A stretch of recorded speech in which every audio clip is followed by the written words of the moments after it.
Welcome back, everybody. This is your boy, the Man Chef, and this is Eating America. And since we're in the vicinity, we're going to travel due north of our last location to Pennsylvania. Guys, this is not going to be about cheesesteaks. This is not going to be about a lot of the other stuff that happens in Pennsylvania. We're talking about the one food we all take for granted in the United States that we never quite give Pennsylvania enough credit for, or even a thank you. Don't worry, PA, I got you guys. We're talking about the funnel cake. The funnel cake was first introduced in the early 1900s by the Dutch Amish in Pennsylvania, the same Pennsylvania Dutch that brought us the apple butter that was in my 200 subscriber celebration video. The same people. So some of the most iconic staples in America came from the legendary Pennsylvania Dutch settlers. All right, so before we can even get started on our funnel cake ingredients, we need to focus on our strawberry sauce because that's going to be the longest part of this. So without further ado, let's get started. And before I even get started on the strawberry stuff, I'm going to have my deep fryer heating up to 375 degrees Fahrenheit. It takes a little more heat to cook these than the average 350 that we go for. So let me go ahead and get that started, and I will see you when we start the sauce. On our cutting board, we have 1 pound of fresh strawberries that I've sliced in half, and all we're going to do is simply transfer them into a cold sauce pot. And once we've done that, we're going to cover them with 3/4 of a cup of granulated sugar. This is the easiest step in the entire recipe.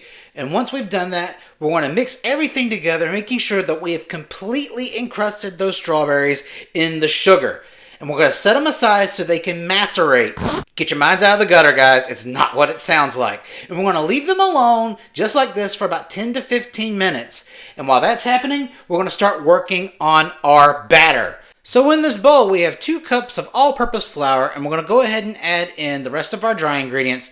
This is 2.5 tablespoons of granulated sugar, 1 teaspoon of table salt or fine sea salt, and 1 teaspoon of baking powder. Note, you cannot make a proper funnel cake without baking powder, because without that leavening agent, you're not going to get the rise and that fluffy, crisp texture that a funnel cake is known for. And after we got all of our dry ingredients combined and thoroughly incorporated, we're going to go ahead and start working on our wet batter, which, even though you cannot see it, in this bowl is 2 large eggs, and then we're going to add to it 1 1/4 cups of milk. I'm using 2%. You can use whatever makes your heart happy.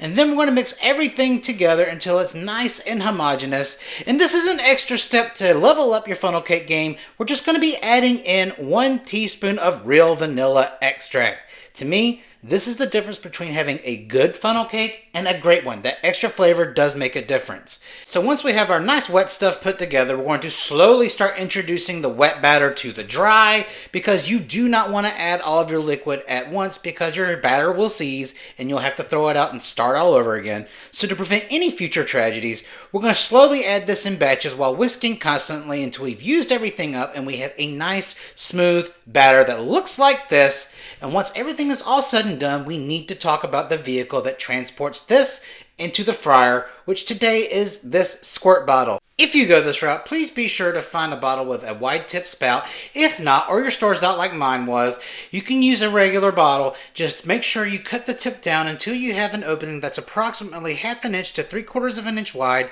so the batter can pass through freely. Make sure you wash that out afterwards to prevent any plastic particles from getting in your dough, because we're not trying to kill the kids or the neighbors with our funnel cakes just yet. Once all that's been done, we're going to start transferring our batter into our bottle as cleanly as we can, using a 1/2 cup measuring cup.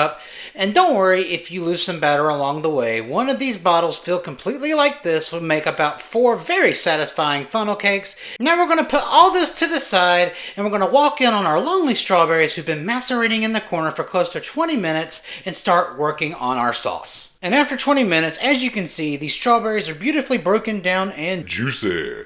So we're going to start this process off by adding in 1/4 cup of water and a strong pinch of kosher salt, because I didn't have any lemons or lemon juice on hand. I'm using some extra salt to help bring balance to this sauce and to curb any acidity that may be in the fruit. So we're going to turn this on a medium-high heat and allow this to come to a slow simmer, which should take anywhere between about 6 to 8 minutes. And after we've achieved something that looks like this, we're going to give it a nice stir to make sure nothing is sticking to the bottom, and we're going to allow this to come to a full rolling boil. And after about 1.5 minutes, this is what we got.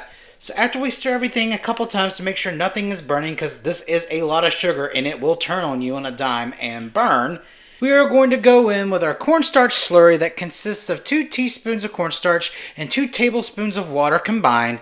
And after we get that all nice and mixed in, we're going to allow this to boil off and cook with the sauce for about an additional 4 to 5 minutes. We're not really looking to reduce this sauce completely in the pan.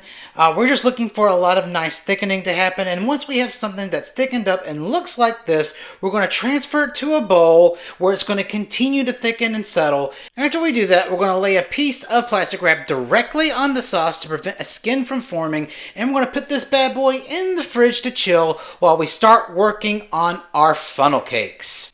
Now that our oil is beautifully up to temp, we're going to start streaming our batter directly into the hot frying oil. And regardless if you're going in spiral motions or in zigzags or in series of both, be mindful to keep your line work as tight as possible to keep your funnel cake in one cohesive piece. And you're going to repeat this process as many times until you reach your desired funnel cake size. Now this next step is critically important regardless if you're using a deep fryer or any other cooking vessel to make these funnel cakes. You cannot walk away from this for any amount of time. All it takes is about a few seconds of inattention to completely ruin these.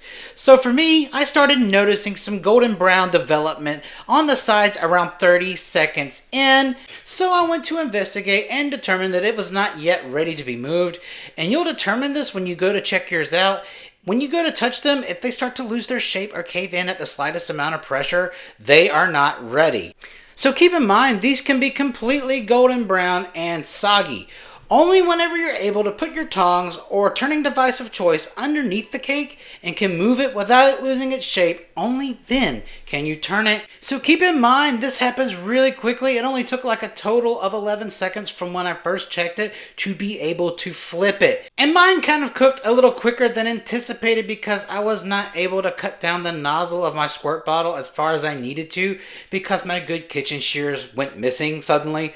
So I had to use what I had on hand to make the cut. That being said, frying times will vary depending on how thick your funnel cake is. And also, it's important to note that you cannot use any amount of pressure whenever you've turned these because they are fragile and will fall apart on you. So calm your roid rage out for just a little bit. Think some peaceful thoughts while lovingly turning over your funnel cake. And guys, it only took about 30 seconds before this bad boy was ready to be pulled out the oil. So all we're going to do is transfer this big boy onto a baking sheet lined with a cooling rack to allow it to drain. And then we are going to heat it up immediately with a generous snowing of powdered sugar. We need to do this as soon as it comes out of the oil to make sure that all that powdered sugar adheres completely to our fried funnel cake. And you know what this next part's going to be about. It's going to be all about the toppings and eating this thing up, and I can't wait. Alright guys, and that is it. This is the funnel cake. And Pennsylvania, I thank you for every American in the country that enjoys these, because I've not yet met an American or anyone really that doesn't enjoy these.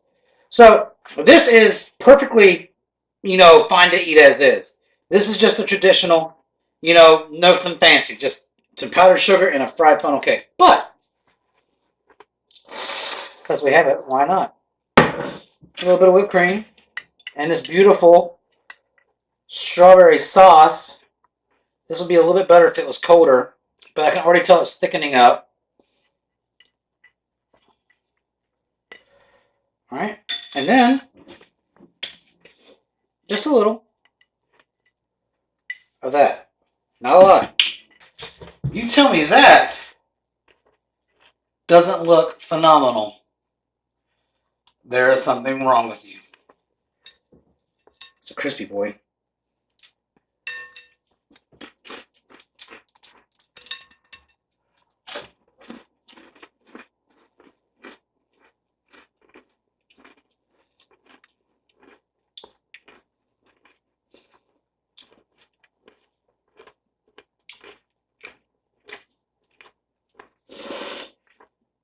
Oh, that's good. I really wish I could have broken off.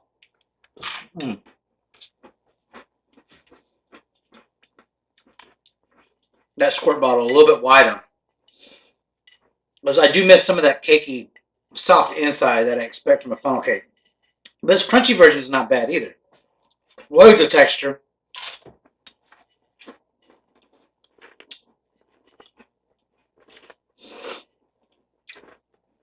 And it tastes like the real thing. So guys, we did it again. Pennsylvania, thank you for this iconic American food.